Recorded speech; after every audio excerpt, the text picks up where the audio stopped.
Kali ini akan dibahas mengenai turunan parsial. Apa sih turunan parsial itu? Turunan parsial, misalkan Z sama dengan fx, y, fungsi dua variabel yang terdefinisi di sekitar titik x, y.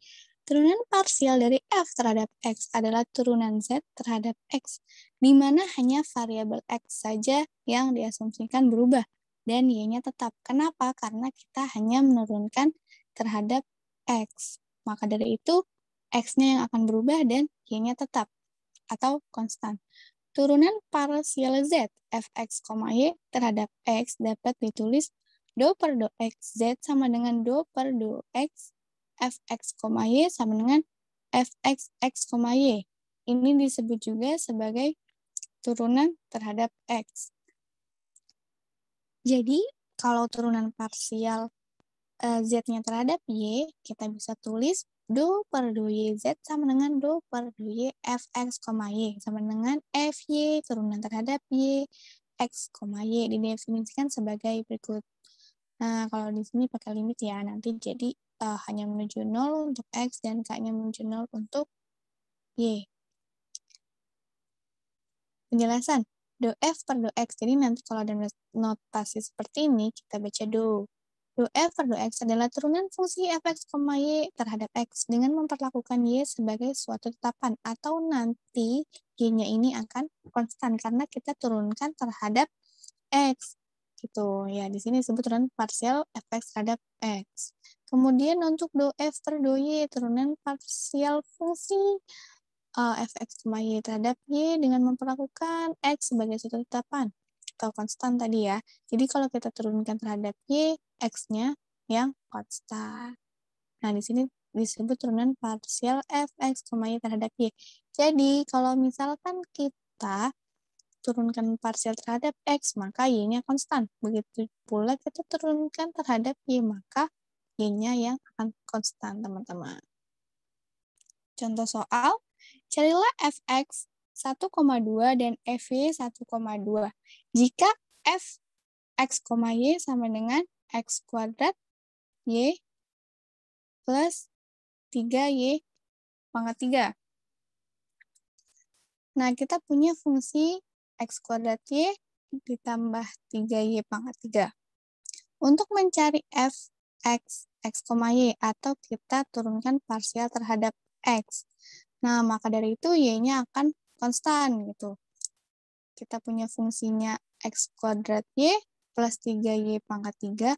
Karena kita turunkan terhadap x, maka yang ini karena ada variabel x, kita turunkan terhadap x, jadi 2xy. Nah, di sini kenapa 0? Karena di sini tidak ada unsur x. Maka dari itu, hasilnya jadi 0.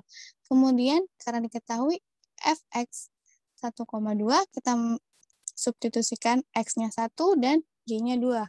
Kita dapat hasil 4. Kemudian untuk fy, x, y, kita perlakukan x sebagai konstanta dan kita turunkan terhadap y.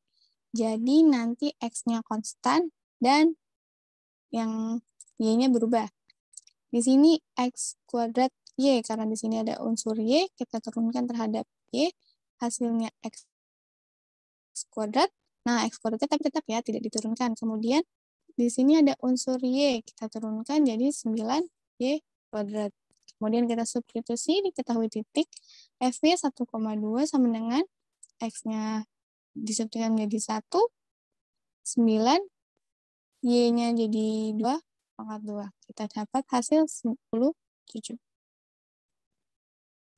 Oke, contoh soal lagi. Jika z sama dengan x kuadrat sin x, y kuadrat, carilah do z per do x dan do z per do y. Nah, untuk kali ini kita gunakan rumus U aksen V ditambah V aksen U. Jadi nanti teman-teman kalau ada perkalian dua buah fungsi, kita pakai rumus U aksen V ditambah U V aksen. Yang pertama kita cari dulu do z per do x. Kita misalkan U-nya adalah x kuadrat, biasanya U itu adalah suatu fungsi yang lebih mudah untuk diturunkan. Kemudian kita cari U aksennya 2x, V-nya adalah sin xy kuadrat. Maka V aksennya cos xy kuadrat dikali y kuadrat. Kemudian kita substitusikan langsung, kita masukin ke rumus ini. Aksennya tadi 2x dikali V sin XY kuadrat ditambah U-nya X kuadrat dikali dengan V aksen. Maka kita akan dapat hasil seperti ini.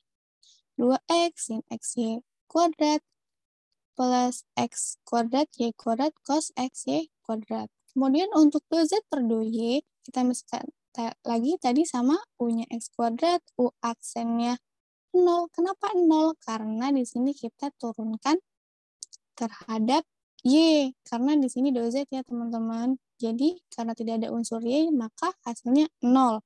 Kemudian V-nya sin XY kuadrat. V aksennya cos XY kuadrat dikali 2XY. Nah, jangan sampai keliru ya teman-teman. Kalau misalnya kita turunkan terhadap Y, maka yang kita misalin juga harus diturunkan terhadap Y. Seperti itu. Kemudian kita langsung masukkan ke rumusnya. U-nya 0, U aksennya 0, V sin XY kuadrat plus U-nya X kuadrat dikali V aksen. Kita dapat peroleh 2x pangkat 3y cos xy kuadrat.